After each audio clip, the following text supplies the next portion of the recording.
लेकिन जो यहाँ का मनोहर दृश्य है ना दोस्तों, उसको अलंकृत करने के लिए मेरे पास शब्द नहीं है।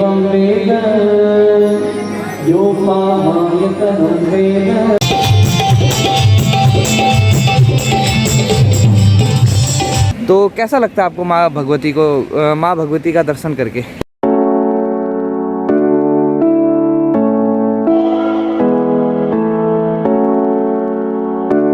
नमस्कार दोस्तों, हर हर महादेव। स्वागत है आप सभी का मेरे एक नए ब्लॉग में। और आज है 17 फरवरी 2022 और अभी सुबह के बज रहे हैं 8। तो आज मैं मंदिर आया था सुबह, तो 6:30 बजे मैंने मंदिर खोल दी थी।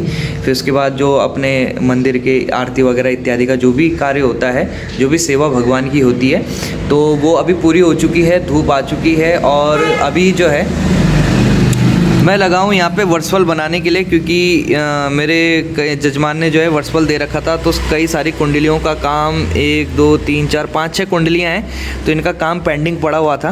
तो मैंने कहा कि मंदिर में बैठ करके एक तो यहाँ पे थोड़ा सा शांति भी है और काम भी जो है आराम से हो जाता है, कोई दिक्कत समस्या होती नहीं, कोई डिस्टर्ब ज़्यादा करता नहीं है। तो फिर मैंने कहा मंदिर में जा कर के सुबह तो वहीं मैं सारी कुंडलियों का काम करूँगा। तो दोस्तों अभी जो है फाइनली जो मेरा कुंडली वगैरह का काम था वो मैंने कर लिया है। और अब जो है 10 बज चुके हैं, तो 10 बजे जो है मंदिर बंद होने का टाइम हो जाता है। एक तो दोस्तों क्या होता है ना कि मैंने कम से कम आज काफ़ी दिनों बाद 4 कुंडलियाँ बनाई। तो लगातार लिखते रहो, लगातार काम करते रहो ना, तो आँखों में थोड़ा सा दर्द हो जाता है, आँखों को भी थोड़ा रेस्ट चाहिए होता है, इसलिए बीच बीच में रेस्ट भी लेना पड़ता है थोड़ा थोड़ा। तो दोस्तों अब चलते हैं घर, और घर से चलते फिर थोड़ा बैंक का भी काम है मेरा। पहले मैं नाश्ता करूँगा। ये रही मेरी बाइक होंडा साइन, मेरे साथी। सफ़र में हर जगह यही मेरे साथ रहता है, आज तक धोखा भी नहीं दिया। मेरी अपनी मेहनत की कमाई से ख़रीदी हुई पहली बाइक। तो दोस्तों अभी नाश्ता वगैरह सब कुछ हो चुका है और रतुड़ी जी की कृपा से जो है उन्होंने आज कॉफ़ी बनाई। तो धूप में छत में जो है उस कॉफ़ी का आनंद लिया जा रहा है। और अभी मैंने बैंक जाना है और बैंक जा कर के कुछ पैसे जमा करने, क्योंकि आजकल लोगों ने क्या सीख लिया कि भाई तू मुझे ऑनलाइन सेंड कर दे और मैं तुझे कैश दे दूँगा। अब चलो जिसकी इमरजेंसी का काम रहता है कि उसके पास पैसे नहीं है तो उसे दे दो, लेकिन आजकल के लोग ना आलसी हो गए। उनके पास 1-2 हज़ार है, वो कहते हैं कि बैंक कौन जाएगा। तो इसलिए वो ऐसे लोगों को ढूंढते कि जो उनके कैश को ले ले और उन्हें ऑनलाइन पेमेंट कर दे, और उसके बदले में जो दूसरा बंदा होता है जो उसकी भलाई कर रहा है उसको बैंक में जा कर के 1 घंटे खड़े रहना पड़ता है।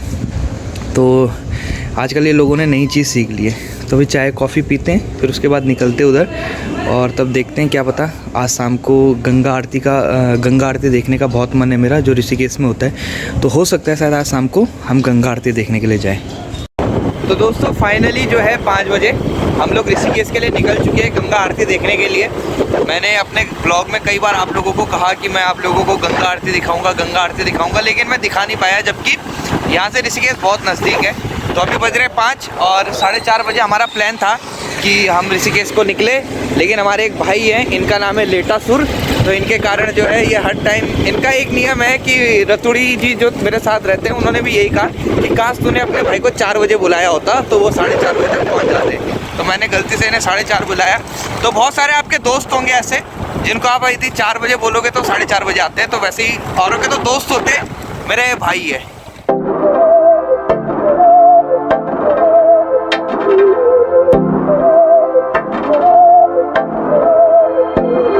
बहकी सभी जुबां है, हम हैं हजारों में, अब की कमी जरा है, हर चीज खास है। अब है जो है वो समा है, तुम रह सकी तो रबा है। अब है जो है वो समा है, तुम रह सके ऐसी जीत, अब चाहे जिंदगी ऐसी जीत। तो दोस्तों अभी बज चुका है 5:30 और हम लोग पहुंच चुके हैं, मैं और मेरे भाई त्रिवेणी घाट पे। और बड़े आराम से आज मेरे भाई ने गाड़ी चलाई, क्योंकि मैंने रिक्वेस्ट की थी कि रास्ते का मज़ा लेते हुए जाना भाई पूरा, नहीं तो इनके पीछे बैठ के तो ऐसा लगता है जैसे यमराज के पीछे बैठे हुए हैं। मैं यमराज हूँ। वो होते ना आपकी फ्रेंड लिस्ट में भी होंगे, मैं तो खैर परिवार में, लेकिन आप लोगों की फ्रेंड लिस्ट में होंगे, हो सकता है आपके भी परिवार में हो, जिसके पीछे बैठ के आपको लगता है आज मेरा आखिरी दिन है। तो वैसे ही फील होता है मुझे इनके पीछे बैठ के। क्यों? तो दोस्तों अभी हम घूम रहे हैं आस्था पथ में, जो ऋषिकेश में है, त्रिवेणी घाट पे। और ये पीछे गंगा जी है, बहुत सुकून सा मिलता है इसको देख के। और अभी मैं आपको दिखाता हूँ आरती कहाँ पे होगी। तो ये जो टीन सेट लगा हुआ है ना, यहाँ पे आरती होगी। तो आरती में अभी टाइम है, तो हमने कहा तब तक यहाँ पे घूम लेते हैं। और ये कल कल बहती माँ गंगा, जब भी गंगा को देखते हैं, गंगा नदी को देखते हैं तो मन प्रसन्न हो जाता है। अभी हमारे बड़े भाई उनसे भी जानेंगे कि जब आप माँ गंगा को देखते हैं, गंगा गंगेति यो ब्रूयात यो जनानाम सतैरपि मुच्यन्ते सर्व पापेभ्यो विष्णुलोकम सगच्छति। तो कैसा लगता है आपको माँ भगवती का दर्शन करके? साक्षात परम पावनी जो गंगा जी हैं, जी। सभी के पापों का हरण करती है जी। और मन निर्मल हो जाता है इनको देख करके, स्पर्श कर करके। शांति सी मिलती है, मतलब ना शांति एक है, सुकून, एक बिल्कुल, एक आध्यात्मिक सुकून है। इसीलिए तो लोग इसकी तरफ अट्रैक्टिव है काफ़ी ज़्यादा। मतलब विदेशी पर्यटक यहाँ पे आते हैं, घूमते हैं गंगा किनारे, है ना। लेकिन सबसे मेन दिक्कत ये है कि जो गंगा किनारे ये गंदगी मचा रखी है, इसके ऊपर आप क्या कहना चाहेंगे? इसके लिए खैर प्रयास चल रहा है खैर, और पहले से काफ़ी सफाई यहाँ पर है। हालांकि अभी जो दिख रहा है ये बहुत कम हो चुका है पहले से, और आने वाले समय में ये भी बहुत बिल्कुल क्लियर हो जाएगा। और हमारी उम्मीद यही है कि हम लोग सब लोग, जैसे जब मैं बनारस थे तो बनारस में हम लोग काफ़ी बार वहाँ एक सफाई अभियान चलता था लोगों के साथ में, जो वहाँ के लोकल लोग थे। उसी प्रकार से यहाँ पर भी जो है, अगर हम लोग सब लोग देखें और ध्यान दें तो ये नहीं होगा। तो दोस्तों आज जो है हमारा और मेरे भाई का मेन मोटिव ये था यहाँ आने का, सिर्फ मानसिक शांति के लिए। क्योंकि जीवन में कई बार क्या होती है ना, कि जो हमारी भागा दौड़ी होती है, काम होती है ना, उससे आदमी परेशान हो जाता है। तो एक शक्ति उसको ऐसी चाहिए कि जिसके सन्निकट जा कर के वो बैठे तो उसे सुकून की प्राप्ति हो। तो ऐसे ही सुकून की प्राप्ति मुझे और मेरे भाई को होती है गंगा जी के किनारे आकर के, माँ गंगा के चरणों में आकर के। तो इसलिए जब भी हमें समय मिलता है तो अपने कार्य से निवृत्त होकर के हम लोग गंगा किनारे आ जाते हैं। क्योंकि माँ गंगा की जो आध्यात्मिक और ज्ञान में जो ऊर्जा है ना, ये जब हमारे सामने रहती है, हमारे पास रहती है, तो ऐसा लगता है कि इसको छोड़ के कहीं जाना नहीं था। तो ऐसे सुकून की प्राप्ति होती है इस गंगा जी के किनारे आकर के। तो बहुत सारे लोग तो तरसते हैं ऐसी जगह पे जन्म पाने के लिए, लेकिन हमारा सौभाग्य है कि हम लोग उत्तराखंड के वासी हैं, जहाँ माँ गंगा का मायका है। तो भगवान से मैं यही प्रार्थना करूँगा कि जब भी मुझे जन्म मिले, जितने बार भी मुझे जन्म मिले, इस देवभूमि उत्तराखंड में मिले। तो दोस्तों अभी आरती का टाइम होने वाला है और हम अभी वहीं जाएंगे जहाँ पे मैंने आपको दिखाया था कि यहाँ पे आरती होती है। क्योंकि अभी वहाँ पे भजन वगैरह शुरू हो चुके हैं, तो बहुत मतलब सुकून मिल रहा है, शांति मिल रहा है यहीं से भजन को सुन के। तो हमारे बड़े भाई ने कहा वहीं चलते हैं और वहीं पे जाकर के भजन सुनेंगे, और उसके बाद जो गंगा आरती होगी वो देखेंगे और आप लोगों को भी दिखाएंगे। तो दोस्तों अभी हम लोग उस प्लेस में पहुंच चुके हैं जहाँ पे जो है आरती होती है। तो मैं पहले आप लोगों से एक रिक्वेस्ट करना चाहता हूँ कि अगर आप त्रिवेणी घाट की फुल वीडियो देखना चाहते हैं तो इसके ऊपर मैंने एक ब्लॉग बनाया है, उसका लिंक मैं डिस्क्रिप्शन में दे दूँगा। तो वो वीडियो आप देख लेना। यहाँ पे पूरी त्रिवेणी घाट आपको दिख जाएगा, बैराज दिख जाएगा। तो उसमें 2-3 जगह मैंने कवर कर रखा है, वो सारी चीज़ दिख जाएगी। तो अभी जो है यहाँ पे बहुत भयंकर भीड़ लगी हुई है, मैं आपको दिखाता हूँ। और आरती की पूरी तैयारी हो चुकी है।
तो दोस्तों अभी हम लोग जो है आरती के दर्शन करके वहाँ से बाहर निकल चुके हैं। तो अंदर जाने के लिए मेरे पास मास्क नहीं था, तो मुझे ये रुमाल लगाना पड़ा, काम चलाना पड़ा। तो आपको आरती कैसे लगी? पूरी दिखाई ना, पूरी तो नहीं दिखाई। पूरी दिखाते तो ये थोड़ा सा पक जाते, और फिर पूरी देखते तो फिर ये दोबारा यहाँ दर्शन करने नहीं आते। तो इसलिए मैंने इसमें पूरी आरती नहीं दिखाई। लेकिन जो यहाँ का मनोहर दृश्य है ना दोस्तों, उसको अलंकृत करने के लिए मेरे पास शब्द नहीं है। भगवान ने ऐसा कोई शब्द ही नहीं बताया जिससे मैं यहाँ के आरती के दृश्य की महिमा गा सकूँ। मतलब इतना मनोहर दृश्य था इस जगह पे। मेरे भाई साहब बताएंगे आपको। बताइए क्या कैसा लगा आपको? अगली बार आना चाहेंगे आप यहाँ पे? मैं निशब्द हूँ। निशब्द है, मतलब आपके पास भी यहाँ की महिमा गाने का देवभूमि उत्तराखंड के विषय में बोलने में हम असमर्थ हैं। असमर्थ है।